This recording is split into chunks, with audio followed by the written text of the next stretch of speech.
How spooky is this? It's our Christmas episode and it's the first snow of winter. Merry Christmas! And today we're talking with somebody very special. We're just at the side of Tower Bridge. It is a port and cruise ships do stop here. Well, not exactly here. They do stop on the Thames, but it is for small ships.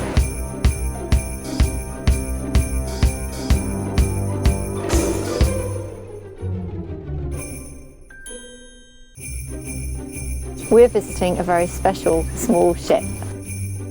There's a handle on the left. Oh yeah, thanks. Oh my gosh! Oh wow! It's so cozy! As it's Christmas Day, and actually the first Christmas Day that the Queen won't be here to give her message, we thought we'd speak with somebody who spent most of her reign trying to help the world get to know her. Ken Lennox. So you call this a houseboat, don't you? Yeah, on St Catherine's Dock. Technically, no, it's a Dutch sailing barge, and it's fully rigged. The sails are all up in the sail locker up the front. The masts I had redone and now, and it was in dry dock. Oh, really? I wanted it in full sailing condition because I want to be able to take my grandchildren and so on up to Oxford. Oh, wow. Various things like that. Yeah. Sail them past the Houses of Parliament and then maybe take them down to the Channel for a little bit of excitement. So this is Ken Lennox, and we're old friends because we've worked together on a cruise ship. He was a raw photographer, and he got to know the Queen on many occasions, didn't you, Ken? Yes, I got in trouble with her, and there was good times and bad times. So what was the first photograph you ever took of her? I was 13 years old. Yeah. She came to visit Paisley just 4.5 years after going on the throne. And so out of the 70 years that she was on the throne, I photographed her for 65 of them. Oh my goodness. She came to Paisley and I took some photographs. I had a summer holiday job with a photographer, which you're allowed to do from the age of 13 in Scotland. And working at weekends, sweeping the floors, etc. And my boss then, a young guy, he said, "Have you ever taken any photographs before?" And I hadn't. So he gave me a camera, told me, enjoy it. Yeah. And I mucked about and really enjoyed it. And he said to me, "Oh, you've got a good eye."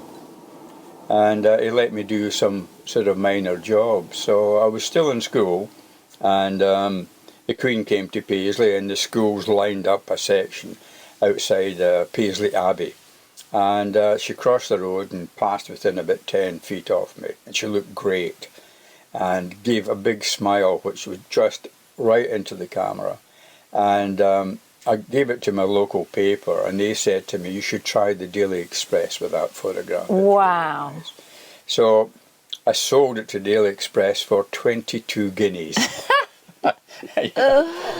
And the picture editor invited me to come into the office. So I went into the office in Glasgow to see him, and he burst out laughing because I had gone in my school uniform. Oh. And he burst into laughter, and he said, "Oh, I'm so sorry, son. I'll pay your train fares and come back when you've grown up." Yeah. And when I left the Express many years later, he said, "The one thing that's nice about Kenny, never did grow up." Oh, that's brilliant. So was the Queen easy to photograph? Because she looked like she had a beautiful face from all Yes. angles. And an easy smile. The Queen has a good smile. I mean, occasionally she can look miserable, you know. I mean, As we've we all seen some can, of the, yeah. I think one of her press officers got into trouble for calling it her Miss Piggy face. And, But she knew she had to smile. She knew she had to look interested. And I think she liked people, which was a big plus for her. And she was very easy. But in those days, there was much more formality. You couldn't even be in a pen of photographers unless you're in a lounge suit. Oh, really? Smart, shiny shoes. You've been inspected by the local police superintendent, and you're allowed in, and you had to wear a pass and so on. And then maybe one of the Queen's detectives, or they would come and look you over. Yeah. And I once filled in for another photographer, and I was wearing a tweed jacket and a pair of smart grey trousers. And he looked at me and he said, "You know you're not supposed to be here dressed like that," which means I wasn't smart enough. Right. And I said, "I'm filling in for someone who is ill." And he said, "Oh, I see. All right, but stay at the back," he said. And did you? I bet you didn't. I bet you didn't stay at the well, back. of course, I was crawling over people to get to the What front. year do you think that ended when you had to wear a sort of like a suit or a suit and tie? Because when I joined the BBC in 1973, people were still going to work in suits and ties. Yeah. And Black we were shiny almost, shoes. yeah, we were almost the first generation because Radio 1 had started about 1967. So we were kind of still up turning the apple cart. So when did it finish for photographers? It didn't finish in Fleet Street for a long time. I became the Sun's picture editor in the 90s, and some of the photographers were very scruffy. And the problem was, when the photographer came in the morning, he didn't know whether he was going to go to 10 Downing Street, inside 10 Downing Street to do a rota, inside Buckingham Palace to do a rota. So in those days you still had to be fairly smart to turn up. Later on, I sort of relaxed a bit. As long as they wore a pair of dark trousers, no jeans, and maybe like a navy blue or black pullover with a white shirt showing. It was smart casual, like you would have aboard a ship and so on. But it still, because you never knew quite what you were doing. You could be on a stage with somebody photographing them. You could be at an award ceremony whereby you would actually be stage left photographing them with the host and so on as they moved in and out. So talking of ships then, when was your first ship engagement where you went on to talk about your career, about yourself? it was unusually at the end of the Gulf War. I initially was a war photographer from Vietnam right the way through. My main job was to cover wars, famines, earthquakes, everything like that. And I went to the Gulf War, and at the end of the Gulf War One, I was on the Late Late Show, and I was being quizzed about why I had taken certain photographs and why I didn't take others. And this program showed in America. I think it was that public service, PBS in America. So at the end of the Gulf War, there was a shipping line, I think it was called US Shipping Line or something like that. They had quite a few ships, mostly in the Caribbean, Florida, places like that.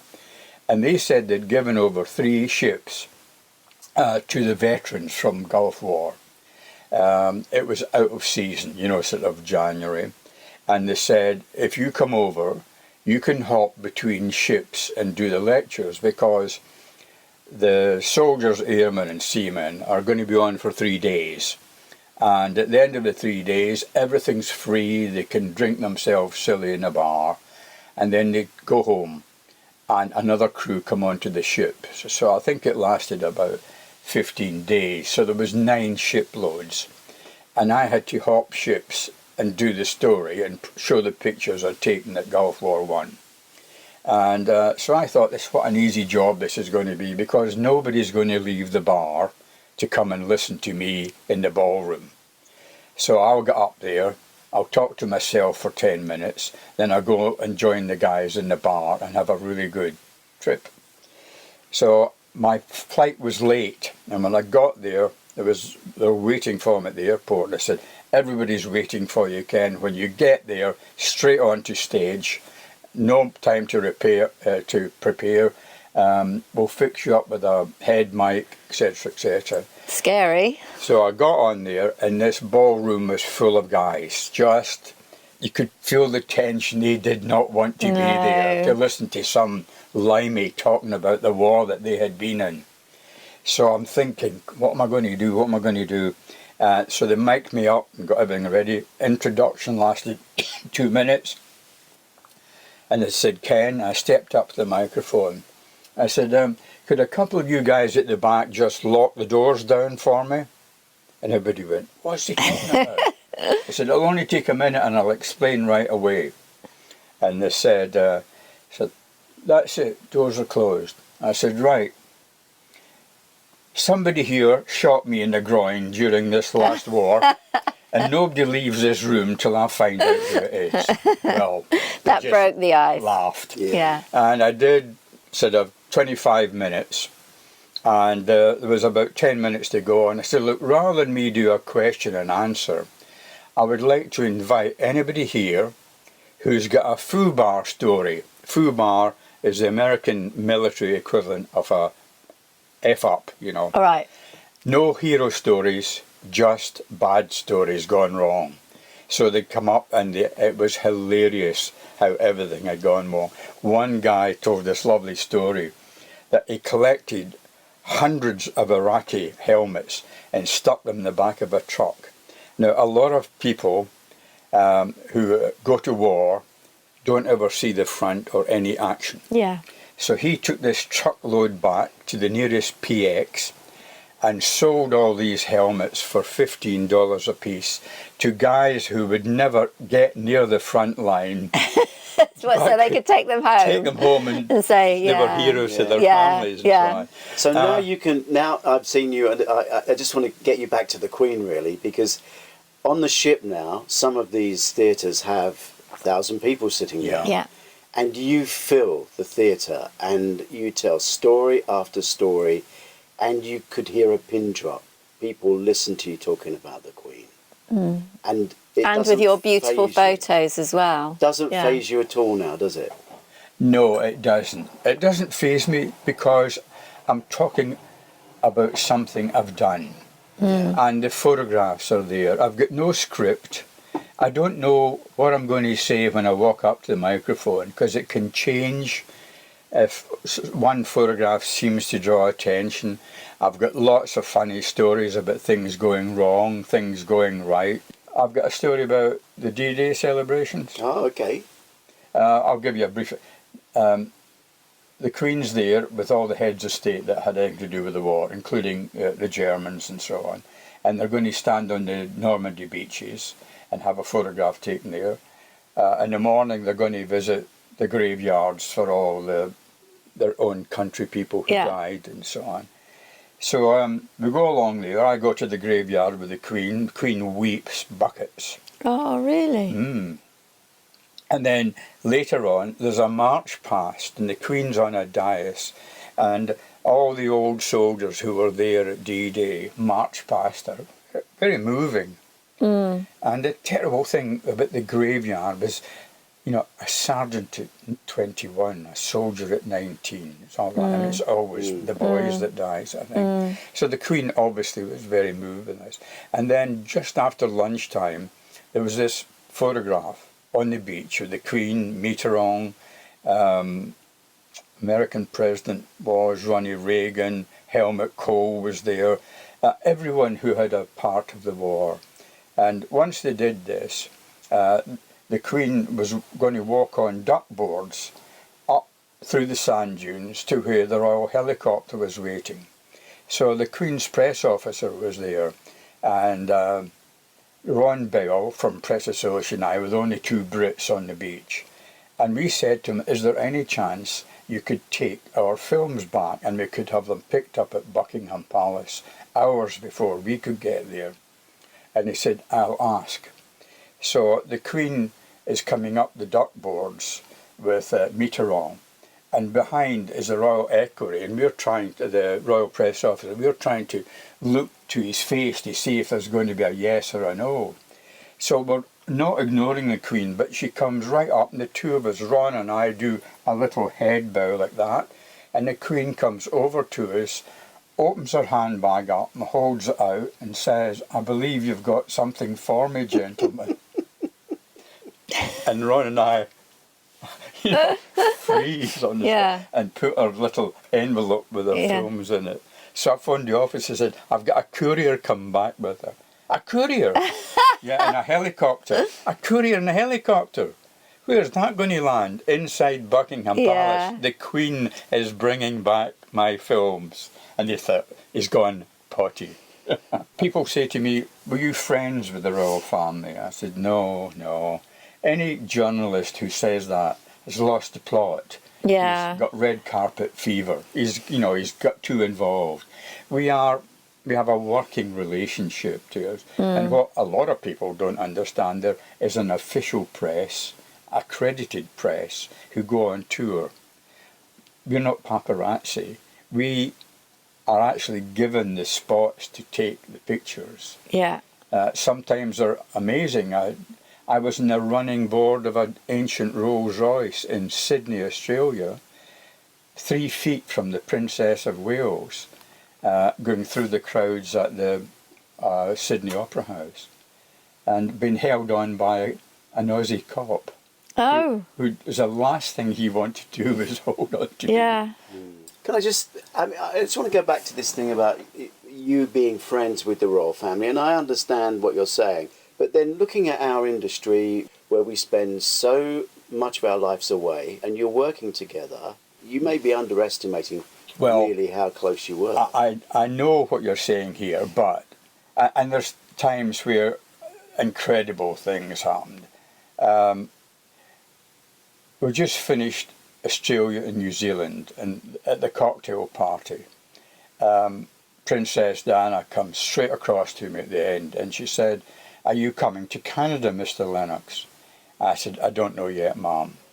And she said, "Have you got trouble at home if you come to Canada?" I thought, how did she hear that? And I said, "That possibly the case, Mum, not wanting to commit myself." She said, "Has your wife said she'll divorce you if you go to Canada?" I said, "Oh God, yes." And I said, "How did you hear that?" She said, "I love gossip," she said. And obviously James Whittaker, my partner on it, he had blabbed to somebody. Yeah. That Ken's right under it here. And so she said, "What do you think then?" I said, "I don't know till I get home and do some negotiating." "Are you down to come to Canada?" I said, "Yes, Mum, I am." And she said, "Well, listen, if it all goes wrong and it's a divorce, tell your wife I'll happily witness for her. She knows where to find me." Wow. Now, She was teasing you, wasn't she? yes, of Yeah. course she was. Yeah. But I never overstepped the mark. I would never have called her Diana in any part of my life. I thought there had to be a certain formality about it. Things like, I did a neck bow. Some journalists thought you shouldn't do that. Most did. I would call the Queen Your Majesty and then Ma'am from then on. And that Ma'am, as the Queen Mother used to say, is not like Mum, it rhymes with spam. Yeah. I think, Ken, we must end by saying that I am sure that the royal family gave you as much respect as you did them. It was a wonderful working relationship. No, I think you're exaggerating wildly. I just wonder what they'd said under their breath when they saw me. Oh, not that Scottish git again. So you were friends. I photographed professionally for 67 years, and 65 of them I photographed the Queen out of her 70-year reign. And was it always pre-arranged? Did she know that she was going to be photographed when she was photographed? Or In the sense, she would be aware that there was a photographer there. I mean, there was things like, in the early days, 1960, the Queen was out on a gun dog shoot at Balmoral, and I was there. And I've got this lovely photograph of the Queen leading all the people through the glen, and she's wearing a raincoat, a snood, a tough pair of shoes, ankle socks, a fishing bag over her shoulders, and umpteen sweaters underneath. It's a real Highland rainy day, Yeah. and she's walking through puddles, and there's an entourage goes all the way up the glen, and walking alongside her is an American with a shotgun. Can you imagine that happening today? So No he was our way. next door neighbour, Yeah. and he was the laird of the clan Farquhar, Colonel Farquhar. He was an American soldier, and he had been invited by the Queen to go on the gun dog trial with him. Later that day, a Land Rover appeared with two tea urns in the back of it. So we formed a queue. And it was only when I was in the queue about 10 minutes I realised the person in front of me was the Queen. Oh my goodness. Talking to one of her lady in waiting. And so I just kept silent and moved up. Yeah. And the Queen got her tea. And as she turned round, I think our lady in waiting went off to the right and the Queen was about to go off to the left. So the Queen turned a full 360 degrees and tipped her cup of tea up the sleeve of my coat. No. So So- she just looked at me in horror. I said, "Are you all right?" I said, "Yes, I'm fine." And she went back and got another tea and gave me a big smile. So. Oh my! You couldn't get much closer to the Queen. There was occasions where I got into trouble with her. Why? What happened? There was a little island on the causeway. It was called Windermere. Princess Diana, not long married, and her press secretary said, "Look, guys, come out, get the pictures." Is this Diana? This is Yeah, Diana. Yeah, yeah. she was just such a figure that she Yeah. became an international magazine front page girl. Yeah. Anyway, he said, "You'll get an arrival and you'll get a departure. And if you come out with me, we'll go and photograph inside the villa and show the beach that they'll be on. So you'll get a little thing you can put together." So they arrived that night, and I was working with James Whittaker, who was a doyen of the Royal Reporters in those days. And I said, "I think we can photograph him from the main island." And he said, "How do you think that?" I said, "Well, I've done mostly military in my career up until now, and I was in school cadet force. I've done map reading and so on." So we had a look at it, and we could go down through the forest and the mangrove swamp, and we could see the beaches on the island. Well, we knew which beaches they were going to this time. So James and I went through after the first morning after their arrival, and I had bolted every piece of glass together to make a really long lens, and it was about a mile away. So within seconds, Lord Rumsey and his wife and Diana and Charles came down onto the beach, and she wore a bikini and went into the water, and I photographed this. And James took my stuff back to the UK, and I stayed on to get some more stuff. So the next morning, I phoned the office. "Hi, it's Ken here." Silence. I said, "It's Ken Lennox." "Oh yeah, Ken. Did they use that stuff from yesterday?" James walked back. "Yes, they did." "Has there something happened?" "Yes, there has." "What's happened?" "The editor's been fired." Oh. "Oh, crikey, why is that?" I said, "Because of your photographs." I said, "What?"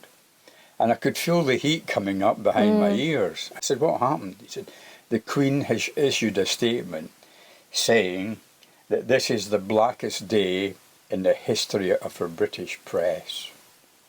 Eek. So So you're the one that's responsible. I was about to tell him I had more photographs that were even better than the day before. And I said, "Who's editing?" So they named the chap. And I said, "Can I speak to him?" He said, "Yeah, I was just going to suggest that." So when I spoke to him, he said, "Ken, the Bahamian police have threatened to put you in jail and throw away the key. They've been let down saying that they promised him privacy. Right. And no royal in a bikini had ever been photographed before, So I then got off the island by flying to United States, because US have their own customs and immigration in Bahamas. So I went to Florida, then flew back to UK, and I got back to my home in Chelsea, and about 10 o'clock at night, and the chairman's secretary phoned and said, "Ken, the chairman wants you in the boardroom tomorrow morning at 9 o'clock. So I'm going to be fired, obviously. So I go in, and there's a kind of airlock, the secretary comes, his PA comes to the door, opens one door, unlocks the second door. So I go in, chairman's sitting there, "Take a seat, Mr. Lennox." He said, "This is all very unfortunate. I was, up until this time, someone who regularly had lunch with the Queen. Now I suspect I won't be having lunch with the Queen for a long time. And you're partly responsible for that. You're not totally responsible. You're a photographer who was sent out there by an editor. You know your editor's fate. He's been fired. Now, last night at midnight, I made 2 promises. One was that the Daily Express were never ever going to do any paparazzi photographs again, the royal family. And 2, that I'm going to put you up in front of the world's press and you can explain why and how you took these photographs, because they've been clamouring to get to you. He said, but I'm going to break the second promise, and this is for you. And he handed me, obviously, an airline ticket. So I opened it and looked at it, and I said, "Where's Tromsø?" And he said, "It's in the Arctic Circle, and that's where you're going to go and join the Trans-Globe expedition with Ran Fiennes and Charlie Burton, until the Queen has forgotten about your name." Oh my goodness. So I spent the next 6 months as the second pilot to the Trans-Globe expedition. Oh my goodness. And when I got back, almost my first job was Diana. I was in Wales, and the office phone said, "Will you phone the Royal Press Office?" So I phoned and said, "Ken, I believe you're in Wales." I said, "Yes." "Well, the Princess is going to Swansea, and she's going to open a nursery.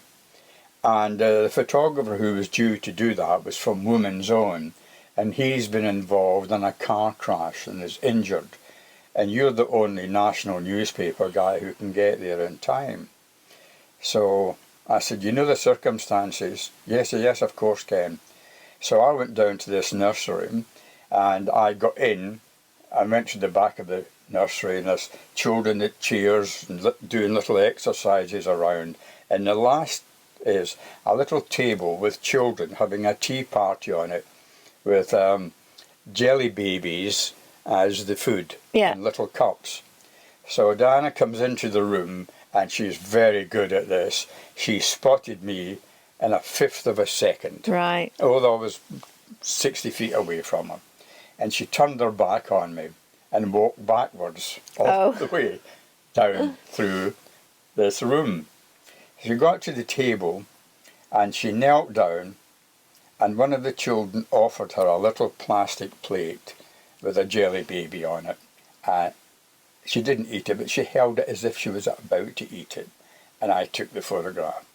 So then I left and went out to see the farewell, and she came out the corner of my eye. She spotted me, and she said her farewell to the local mayor, the people who ran the nursery, etc. And as she got the car, she turned to me, she said, "Did you really go to the North Pole, Mr. Lennox?" Yeah. I said, "Yes, ma'am." She said, "How was that?" I said, "Very cold, ma'am." She just burst out laughing into the car. You see, she was a young modern girl. A bikini meant nothing to her, but to the Queen, it was... So did the Queen forgive you? It was a long story. So that's our Christmas podcast with the great Ken Lennox. And he's so good, and there's so much more to say. He'll be back tomorrow. And then, on New Year's Day, we're speaking to... Marty Christian. Number 1. Yes, New Seekers. I'd like to teach the world to sing. So, try and check in for both of those. In the meantime, have a great Christmas. And more importantly, a very healthy New Year.